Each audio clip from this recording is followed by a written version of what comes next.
अस्सलाम वालेकुम। अच्छा स्क्रीन शेयर हो गई है, तो हम आज की क्लास स्टार्ट करते हैं।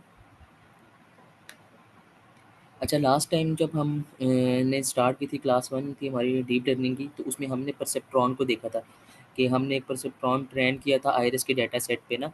तो उसमें हमने देखा था कि परसेप्ट्रॉन ना डिसीजन बाउंड्री क्रिएट कर देता है 2 कैटेगरीज़ के दरमियान उनको क्लासिफ़ाई करने के लिए अलग-अलग रीजन में। तो अब जैसे लेट्स से हमारे पास एक ये डिसीजन बाउंड्री यहाँ पे ये लाइन क्रिएट हुई है। एक और अगर हम देखें तो हमारे पास अगर लेट्स से यहाँ से इस जगह से जिधर मेरा कर्सर है यहाँ से अगर लाइन ड्रा होती है तो ये ड्रा होते-होते यहाँ से ऐसे यूँ है और यहाँ पे ये लाइन यहाँ पे एंड हो जाएगी। तो अब ये भी तो क्लियरली क्या करेगी जो मैंने सेकंड लाइन कर्सर से ड्रा किया है आपको नज़र आई होगी। वो क्या करेगी, वो भी तो क्लियरली इन दोनों को क्लासिफ़ाई कर रही है एक्यूरेटली। लेकिन अब हमें कैसे पता चलेगा कि कौन-सी लाइन एक्यूरेट है? क्योंकि हमने देखा था कि जो डिसीजन बाउंड्री की लाइन्स बनती हैं, उसके अकॉर्डिंग वेट और बायस की वैल्यू भी साथ-साथ हम अपडेट हो रही होती हैं, उसके अकॉर्डिंग आकर पे वेट और बायस की वैल्यू सेट हो जाती हैं। तो अब हमें कैसे पता चलेगा कि इसकी वेट और बायस की वैल्यू कौन-सी ठीक है और प्रेडिक्शन में ज़्यादा कह लें कि यूज़फुल होंगी? तो उसमें हमारे पास ये है कि और इसकी वजह क्या है कि हमारे पास हर दफ़ा डिफरेंट डिसीजन बाउंड्री जनरेट होने की, क्योंकि हम जब बाइस और वेट होते हैं इनके जब अपना मॉडल ट्रेन करने की तरफ जाते हैं, तो क्या हो रहा होता है पहले कि हम उनकी वैल्यू रैंडमली इनिशियलाइज़ करते हैं। तो इस तरह हमारे पास जो वेट और बाइस थे वो क्या आएँगे डिसीजन बाउंड्री डिफरेंट आती थी। तो अब हम इसको अपने जो डिसीजन बाउंड्री है या जो हमारे वेट और बायस हैं उसकी वैल्यू या अपने मॉडल की जो इंटरप्रिटेशन है उसको क्वांटिफाई नहीं कर सकते ना, या अपने मॉडल की परफॉर्मेंस को क्वांटिफाई नहीं कर सकते कि डिसीजन बाउंड्री ये वाली ठीक है जो हमें नज़र आ रही है, या जो यहाँ से ऐसे यूँ स्टार्ट होगी और इस तरफ जाएगी जो कि वो डिसीजन बाउंड्री ज़्यादा अच्छी होगी। तो उसके लिए हमारे पास कह लें कि एक फ़ंक्शन होता है जिसको हम कहते हैं लॉस फ़ंक्शन। तो लॉस फ़ंक्शन बेसिकली क्या कर रहा होता है कि वो किसी भी जो मॉडल होता है ना उसकी प्रेडिक्शंस को मैच करता है उसके ट्रू टारगेट वैल्यूज़ के साथ ना। तो इस तरह हमारे पास जो लॉस फंक्शन है क्वांटिफाई कर लेता है उस डिफरेंस को जो कि हमारी प्रेडिक्शंस की आउटपुट की वजह से आई है और जो एक्चुअल आउटपुट थी उसके दरमियान। तो जिस तरह आपको याद होगा कि हम मशीन लर्निंग में जब हम लीनियर रिग्रेशन का मॉडल हमने पढ़ा था, तो उस टाइम हमने उसकी कह लें कि लॉस फ़ंक्शन के लिए हमने जो देखा था मीन स्क्वेयर एरर को हमने कैलकुलेट किया था। तो उसमें भी ऐसे ही था कि वो जो प्रेडिक्टेड उसकी आउटपुट थी की वैल्यू थी लेट्स से अगर वो प्राइस थी उसकी 1 लाख, तो हाउस की एक्चुअल 1 लाख थी और उसने 80,000 प्रेडिक्ट की थी, इसका मतलब 20,000 का ये आ रहा था, डिफरेंस आ रहा था। तो इसी तरह हमारे पास जो परसेप्ट्रॉन है इसके केस में भी हम क्या करते हैं लॉस फ़ंक्शन की वैल्यू को कैलकुलेट करते हैं। तो जब हम लॉस फ़ंक्शन की वैल्यू को कैलकुलेट करते हैं तो उससे फिर हमें क्या हो जाता है क्वांटिफ़ाई यानी कि एक नंबर मिल जाता है कि लॉस कितना हो रहा है, कितना एरर है। तो उसके लिहाज से हम दोनों को कंपैरिज़न करके दोनों डिसीजन बाउंड्रीज़ का लेट्स से जो पहली डिसीजन बाउंड्री थी उसका अगर जो लॉस एरर है वो 25 आ रहा है और जो दूसरा है उसका एरर 18 आ रहा है। तो डेफ़िनिटली 18 यानी कि 18 लॉस कम है 25 से, तो इसका मतलब है कि जो 18 वाली लाइन है जिसका लॉस कम है वो हमारे लिए ज़्यादा यूज़फुल है या उसके रिज़ल्ट ज़्यादा अच्छे हैं। तो होप सो यहाँ तक आपको समझ आ गई होगी। तो आगे हम देखते हैं कि लॉस फ़ंक्शन का फ़ॉर्मूला क्या है और उसको हम कैलकुलेट किस तरह से करते हैं ना। यहाँ तक किसी को कोई सवाल तो नहीं है? ओके। अच्छा अब इस तरह से है हमारे पास कि लॉस फ़ंक्शन को कैलकुलेट करने के लिए हमारे पास ये फ़ॉर्मूला गिवन है। ये 1/n है और इसमें हमारे पास n से मुराद है जितने टोटल नंबर ऑफ इंस्टेंसेस होंगे उस पे हम इसको डिवाइड कर देंगे। दूसरा हमारे पास ये एक मैक्स का फ़ंक्शन हम लगा देते हैं। एक इसके लिए 0 इनमें से पास करते हैं, दूसरी है हमारे पास -yi और f ऑफ xi।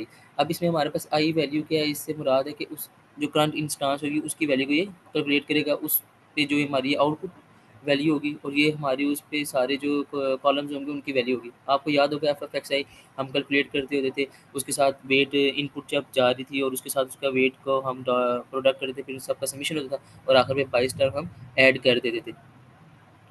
तो अब ये अगर हम देखें तो ये ना थोड़ा कॉम्प्लिकेटेड सा आपको लग रहा होगा देखने में और इस तरह मुश्किल सा, तो इसको हम ना कह लें कि पार्ट्स में डिवाइड कर लेते हैं। जैसे अगर मैं इसको देखूँ मैक्स फ़ंक्शन को, तो अगर हम पहले इसको चेक करें तो हमारे पास क्या होगा कि हम कहते हैं कि हमारे पास जो ये वैल्यू लिखी हुई है -yi of f of x है, ये सारी हमने कहा कि ये हमारे पास किसके इक्वल है? x के इक्वल है। और इस अगर ये सारी x की किलो है तो इसका मतलब मैक्स के अंदर अब जो 2 चीज़ें पास हो रही है, एक 0 हो रहा है और दूसरा क्या पास हो रहा है? x की वैल्यू पास हो रही है। अब इसमें हमारे पास ये होगा कि अगर हमारे पास जो x की वैल्यू है वो 0 से क्या आ जाए?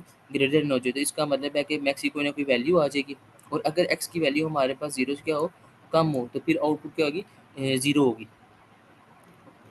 इसको समझाने के लिए मैंने कह लें कि एक एग्ज़ाम्पल ली है, वो यहाँ पे मैं आपको दिखाता हूँ।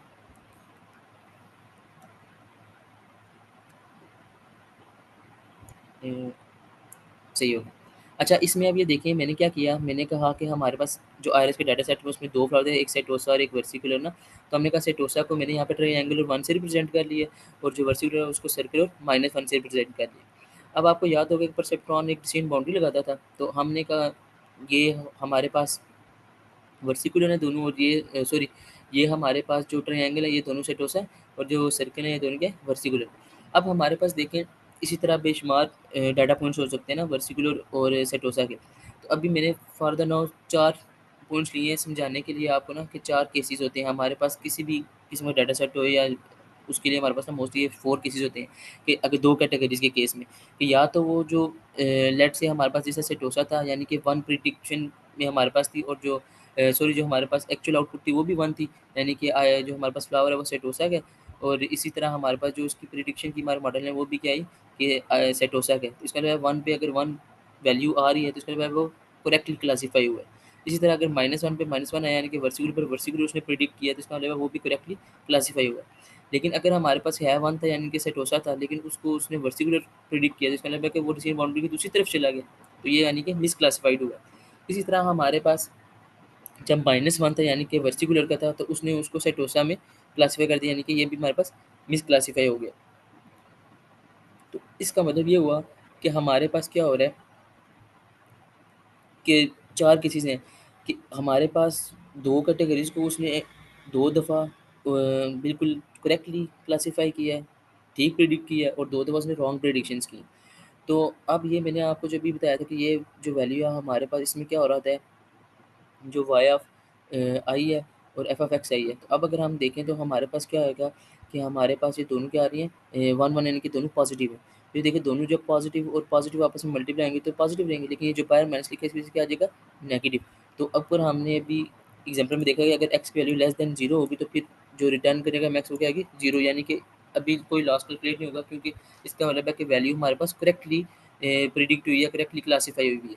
तो इसलिए वजह हमारे पास जो करेक्ट डाटा पॉइंट्स होंगे या करेक्टली क्लासिफाइड पॉइंट्स होंगे, उस टाइम हमारे पास वेट्स वगैरह की वैल्यूज़ अपडेट नहीं होंगी, क्योंकि यहाँ से वैल्यू कोई रिटर्न में मिलेगी नहीं। इसी तरह अगर हम सेकंड केस को देखें तो इसमें -1 है और -1, तो ये देखिए नेगेटिव नेगेटिव से जब मल्टीप्लाई होगा, इधर वाई आई की जगह भी नेगेटिव है और एफ ऑफ एक्स आई की जगह हमने नेगेटिव नेगेटिव लिखा है, तो हमारे पास दोनों मिलकर पॉजिटिव हो जाएंगे, लेकिन बाहर जो माइनस है इसकी वजह से ये क्या हो जाएगा, नेगेटिव हो जाएगा। तो अब क्योंकि हमारा फिर नेगेटिव है, यानी कि एक्स लेस देन 0 है, तो दोबारा हमारे पास आउटपुट पे 0 आंसर रहेगा, मतलब कोई कंट्रीब्यूशन नहीं होगी लॉस फंक्शन की फाइंडिंग में। लेकिन जो नेक्स्ट केस है हमारे पास, जहाँ पे ये रॉन्ग क्लासिफाई हुआ था, जहाँ पे 1 था और एक के -1, यानी कि पॉजिटिव था लेकिन नेगेटिव प्रेडिक्ट हुआ। तो हमने देखा जब इसको ये वैल्यूज़ दी हैं तो हमारे पास अब अंदर मल्टीप्लाई होने के बाद नेगेटिव आएगा और बाहर भी नेगेटिव है, तो वैल्यू क्या हो जाएगी, पॉजिटिव। यानी कि अब की बार आपका जो मैक्स फंक्शन है वो कोई ना कोई वैल्यू रिटर्न करेगा, और अब की बार हमारे पास क्या हो जाएगा, लॉस फंक्शन कैलकुलेट होगा, यानी कि जब हमारे पास करेक्टली पॉइंट डाटा पॉइंट अपनी जगह पे मौजूद है, उस टाइम लॉस फंक्शन में कोई चेंजिंग नहीं आएगी, और जब हमारे पास वो करेक्टली नहीं है तो उस टाइम लॉस फंक्शन में चेंजिंग आएगी, उसके अकॉर्डिंग वो लॉस को कैलकुलेट कर लेगा। होप सो आपको ये पॉइंट क्लियर हो गया होगा।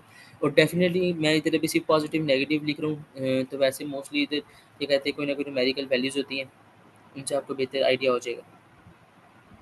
तो इस तरह हमारे पास जब लॉस फंक्शन कैलकुलेट होता है, तो जो ऊपर मैंने आपको एग्जांपल दी थी, कि अगर हमारे पास 2 चेन बाउंड्रीज़ जनरेट हुई हैं अलग-अलग दफ़ा जब हमने कोड रन किया सेम डेटा सेट के ऊपर, तो हम उनमें से अब बता सकते हैं उनका लॉस कैलकुलेट करके, कि आया इनमें से कौन सी डिसीजन बाउंड्री बेटर है, यानी कि जिसका लॉस कम होगा तो इसका मतलब वो डिसीजन बाउंड्री क्या अच्छी है, और हम उस पे उसको आगे लेके चलेंगे फर्दर।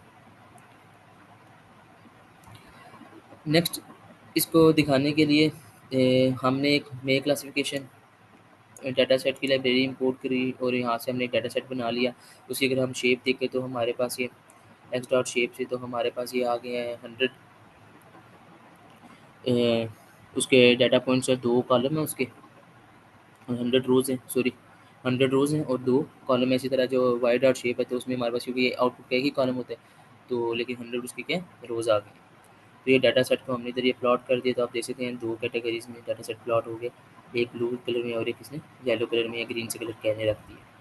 अब हमने परसेप्ट्रॉन का फ़ंक्शन बना लिया और उसको कॉल किया, तो हमारे पास क्या हुआ कि हमने देखें वैल्यू लर्निंग डेट की भी और W1 W2 यानी कि वेट्स की और बाइस के लिए इनिशियलाइज़ करा दी हैं।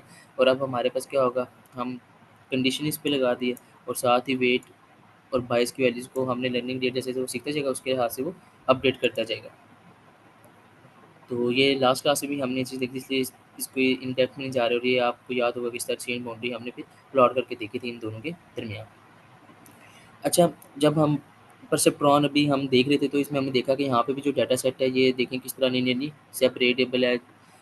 इसी तरह जो हमने कल आयरस के डाटा सेट भी देखा था उसमें भी हमारे पास देखें ये डाटा लीनियरली सेपरेबल था। तो हमने जो अपनी लास्ट क्लास थी वो खत्म इसी चीज़ पे की थी कि क्या परसेप्ट्रॉन नॉन लीनियर डाटा के ऊपर भी इतना अच्छा परफॉर्म करेगा या नहीं करेगा।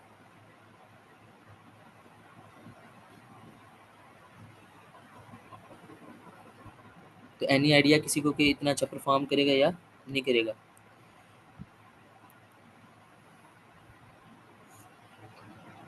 चलें इस नेक्स्ट चलते हैं फिर। अच्छा, इसमें हमारे पास ये है कि ये इतना अच्छा परफॉर्म नहीं करता नॉन लीनियर डाटा के ऊपर, ये कह लें कि परसेप्ट्रॉन की क्या है, एक ये लिमिटेशन है।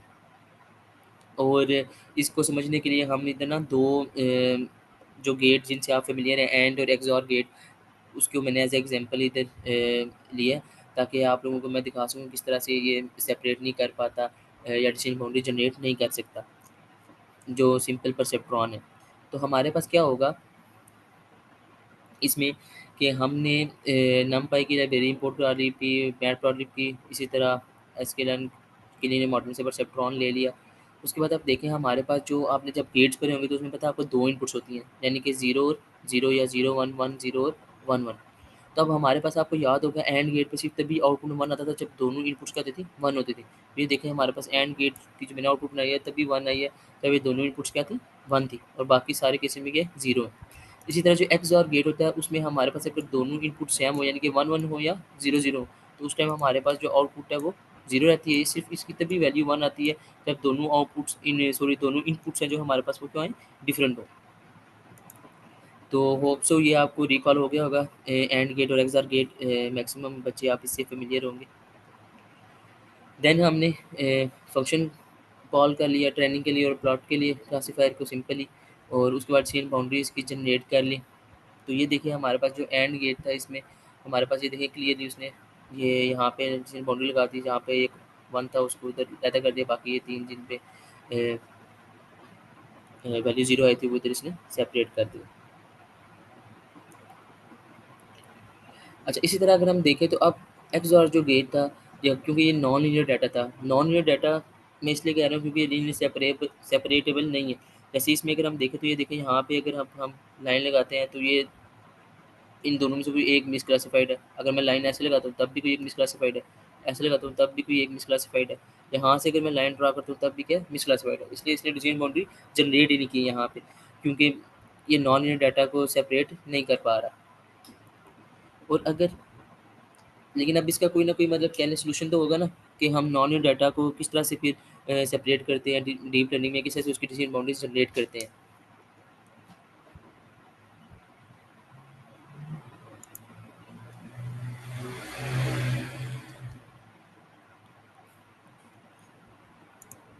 एनीवन?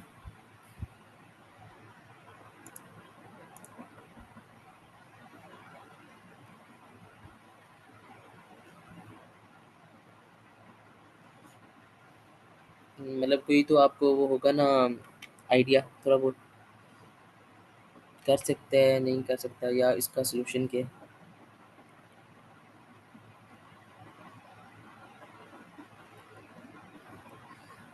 अच्छा, इसमें हमारे पास ये है कि जो कह लें कि हम इसको एड्रेस कैसे करते हैं इस ना प्रॉब्लम को। तो हमारे पास जो कैले परसेप्ट्रॉन की प्रॉब्लम आई थी ना वो सिंपली एलिमिनेट हो जाती है सिर्फ मुख्तलिफ परसेप्ट्रॉन को मल्टीपल परसेप्ट्रॉन को कह लें स्टैक करने से। स्टैकिंग से क्या मुराद है कि हमारे पास कह लें कि हम लेयर ज़्यादा कर रहे थे, पहले हम देखते सिंगल परसेप्ट्रॉन था हमारे पास, तो अब अपनी सिंगल की जगह हमारे पास मल्टीपल परसेप्ट्रॉन हो। जैसे हमारे पास अगर हम देखें तो ये इनपुट्स जा रही हैं, तो ये हमारे पास इनपुट लेयर है, क्योंकि इस लेयर में क्या हो रहा है हमारे पास इनपुट इसके साथ अटैच है।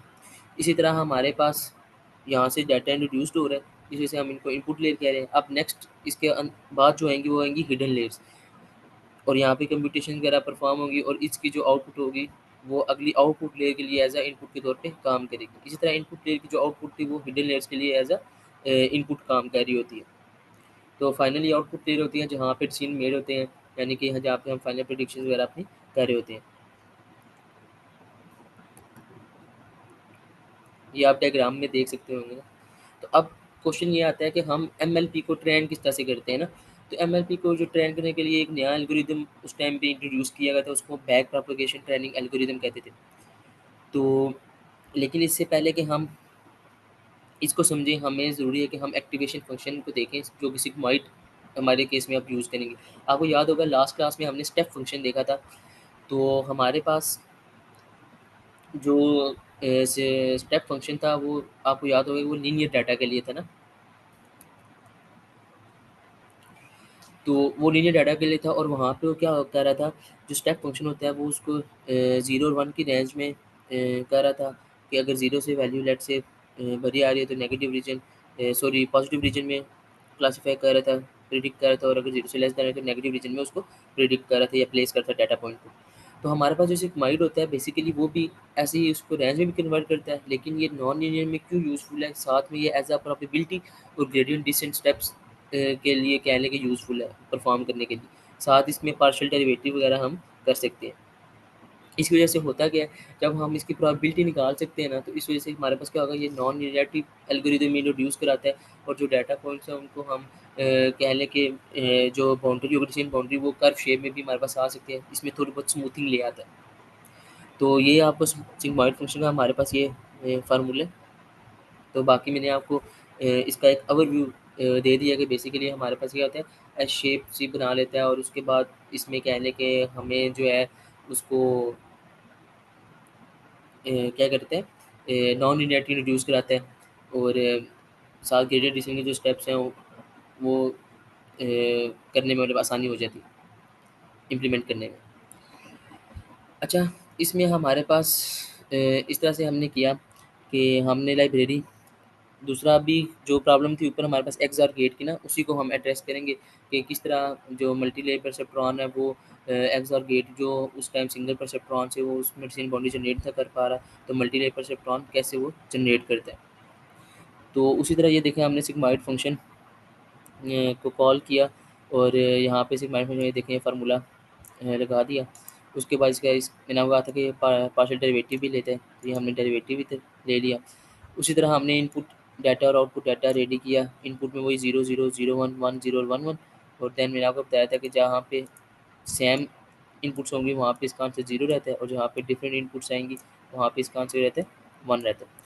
अब क्योंकि आपको याद होगा कि ये हमारे पास ना मल्टीपल लेयर्स थी ना, क्योंकि मल्टीपल लेयर परसेप्ट्रॉन हम देख रहे थे, तो इसमें हमारे पास एक इनपुट लेयर आ रही थी, फिर हिडन लेयर्स आ रही थी और देन हमारे पास आउटपुट लेयर आ रही थी। तो इसी तरह हमने किया, इनपुट जो न्यूरॉन थे हमने वो 2 सेलेक्ट किए, हिडन न्यूरॉन भी 2 थे और आउटपुट न्यूरॉन में हमने 1 न्यूरॉन रखा।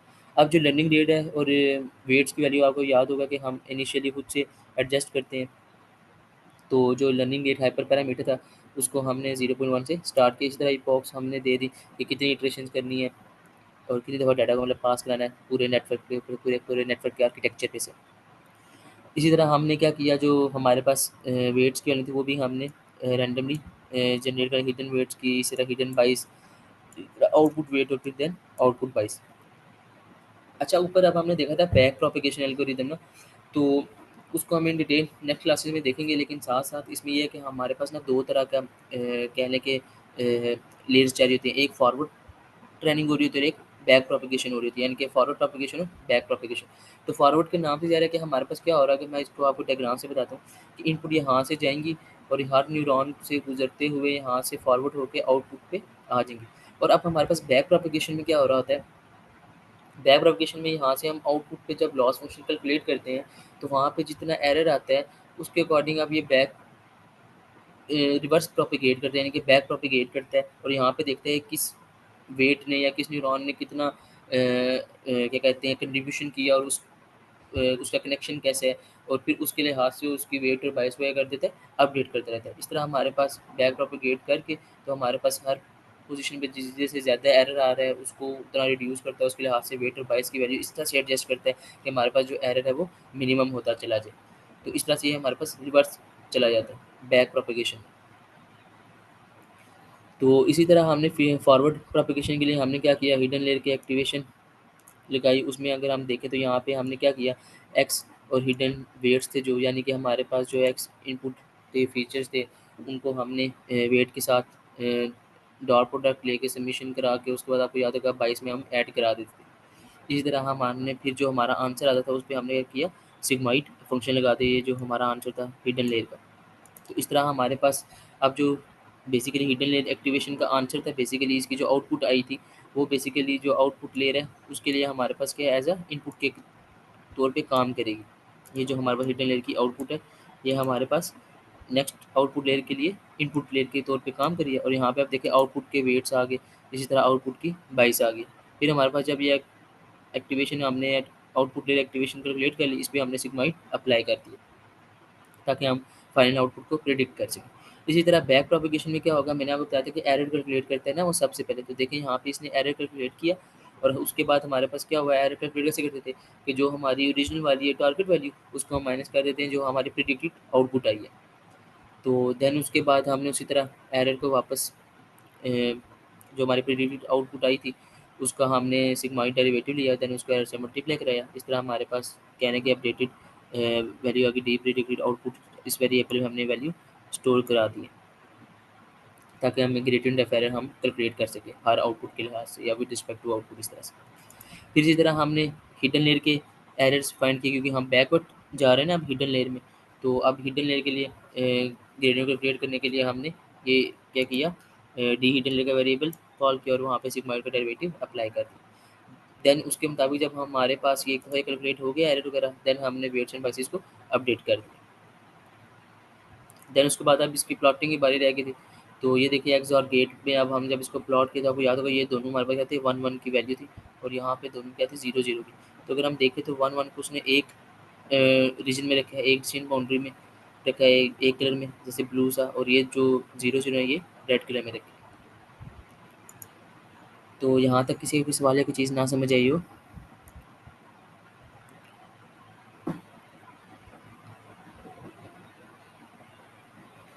अच्छा, सिग्माइड क्यों यूज़ करते हैं? हाँ, सिग्माइड मैंने आपको बताया कि हम ना परसेप्ट्रॉन है जो हमारे पास ना उसके साथ हम मुख्तलिफ एक्टिवेशन फंक्शन यूज़ कर सकते हैं। तो जैसे हमने लास्ट जो लेक्चर था उसमें हमने स्टेप फंक्शन यूज़ किया था। तो मैं आपको बताया कि स्टेप फंक्शन लीनियर डाटा में तो वो अच्छा परफॉर्म करता है, लेकिन हमारे पास जब नॉन लीनियर डाटा आता है तो उस टाइम वो इतना अच्छा परफॉर्म नहीं करता। तो उस टाइम हम सिग्माइड को यूज़ करते हैं क्योंकि सिग्माइड एक तो नॉन लीनियरिटी इंड्यूस कराता है और साथ ही प्रोबेबिलिटी की तरह इंटरसेप्ट कर सकता है। इस वजह से इस तरह हमारे पास जो साथ में ये जो ग्रेडिएंट डिसेंट के स्टेप्स होते हैं उनके इम्प्लीमेंटेशन के लिए क्या सूटेबल है।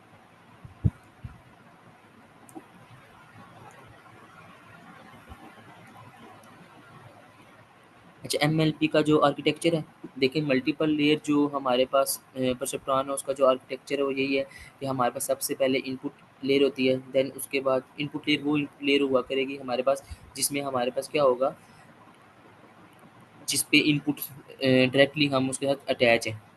और जब उसके आगे अब जो फर्स्ट लेयर से जब हमारे पास आगे वैल्यूज निकलती है तो अब वो बेसिकली इनपुट के तौर पे जाएँगी, अगली हिडन लेयर्स की इनपुट के तौर पे जाएँगी, लेकिन वो बेसिकली फर्स्ट लेयर की आउटपुट होंगी। इस वजह से अब हम अगली लेयर को फिर इनपुट लेयर में कंसीडर नहीं करते बल्कि वो हिडन लेयर होती है। फिर वो सारी हिडन लेयर्स होती हैं तब तक जब तक कि हमारे पास आखिरी वो लेयर ना आ जाए जिसमें हमने फायर प्रेडिक्शन देनी है जिसको हम आउटपुट लेयर कहते हैं। तो इनपुट लेयर और आउटपुट लेयर के दरमियान जितनी लेयर्स होंगी उनको हम हिडन लेयर कहते हैं।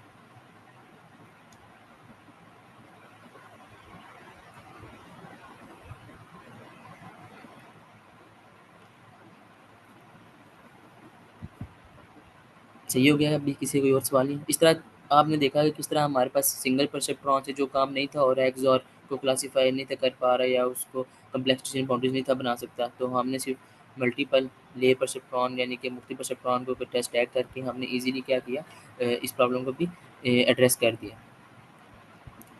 तो इस तरह आज का जो हमारा लेक्चर था उसमें हमने 3 से 4 चीज़ें देखी हैं। एक तो हमने देखा कि परसेप्ट्रॉन्स की प्रॉब्लम क्या थी कि रैंडमली इनिशियलाइज़ होता है जिसकी वजह से डिफरेंट रिजल्ट्स आते हैं। और स्टार्टिंग में हमारे पास कोई प्रॉपर इवैल्यूएशन मैट्रिक्स नहीं था, तो हमने लॉस फंक्शन को इंट्रोड्यूस कराया। फिर लॉस फंक्शन की मदद से हम देख सकते हैं कौन सी डिसीजन बाउंड्री ज़्यादा अच्छी है, कौन सी वेट बाइसेस को हमें चूज़ करना चाहिए। और उसके बाद देन हमने एक्टिवेशन फ़ंक्शन देखा। आज हमने कहा था कि जब डीप लर्निंग की हमारी फर्स्ट क्लास थी, तो हमने कहा था कि हमें मुख्तलिफ एक्टिवेशन फ़ंक्शन देखने को मिलेंगे जैसे-जैसे हम आगे बढ़ते जाएँगे। जैसे हमने फर्स्ट क्लास में स्टेप फ़ंक्शन देखा था, आज हमने सिग्मॉइड फ़ंक्शन देखा है। इस तरह नेक्स्ट हम रिलू वगैरह और मुख्तलिफ एक्टिवेशन फ़ंक्शन देखते जाएँगे। तो आज जो हमने सिग्मॉइड फ़ंक्शन देखा है, तो बेसिकली मैंने आपको बताया था कि नॉन लिनियरिटी इंट्रोड्यूस करता है, और ये इसकी भी रेंज 0 और 1 के दरमियान हुई होती है, लेकिन साथ में कहते हैं स्मूथ कर देता है, कर्व भी कर सकता है, डिफरेंशिएटेबल होता है, और साथ ही एमएलपी के लिए भी क्या सूटेबल है।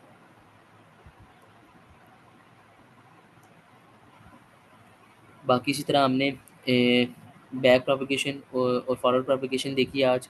उसमें हमारे पास क्या था कि फॉरवर्ड पास तब होता है जब हम इनपुट से आउटपुट की तरफ कैलकुलेशन करते जाते हैं, और बैकवर्ड जो पास होगा उसमें हमारे पास क्या हो रहा होता है कि हम एरर को प्रोपगेट करके वेट्स अपडेट करते आते हैं, और इस तरह ग्रेडिएंट डिसेंट जो हमारे पास स्टेप था उसके ऑप्टिमाइजेशन टेक्निक अप्लाई करते हैं।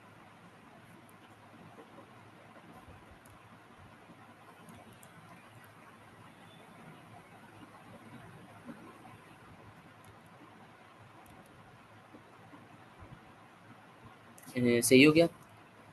ठीक है, फिर नेक्स्ट क्लास में हम क्या कहते हैं नेक्स्ट देखेंगे किस तरह हमारे पास जो परसेप्ट्रॉन है, मल्टीपल लेयर परसेप्ट्रॉन है, इसको हम यूज़ करते हैं क्या कहते हैं उसमें क्या कहते हैं रिग्रेशन के टास्क में यूज़ कर सकते हैं। अभी तक हमने बाइनरी क्लासिफिकेशन देखी है, मल्टी क्लास क्लासिफिकेशन कैसे कर सकते हैं, तो ये चीज़ें आप लोगों ने साथ स्टडी भी करके आनी है। और साथ इसमें आपके पास ना ये जो नोटबुक है ये गिटहब पे अपलोड हो जाएगी, और जो लेक्चर्स हैं वो भी साथ-साथ कोशिश है हमारी कि यूट्यूब पे साथ-साथ अपलोड करें। लेकिन अलबत्ता आपको जो नोटबुक है हर क्लास की वो इंशाल्लाह डेली गिटहब पे अपलोड मिल जाएगी। तो आपने कोशिश करें कि आपने मुख्तलिफ़ चीज़ों को चेक करना है, लर्निंग रेट को चेंज करके, वेट और बायस वैल्यू को चेंज करके, और आपने देखना है किस तरह से डिफरेंट वैल्यूज़ आती हैं, और एक्सपेरिमेंट करना है बेसिकली। क्योंकि जब तक आप एक्सपेरिमेंट नहीं करेंगे तब तक आप सीखेंगे नहीं। ओके देन, यहाँ पे क्लास खत्म करते हैं। अल्लाह हाफ़िज़।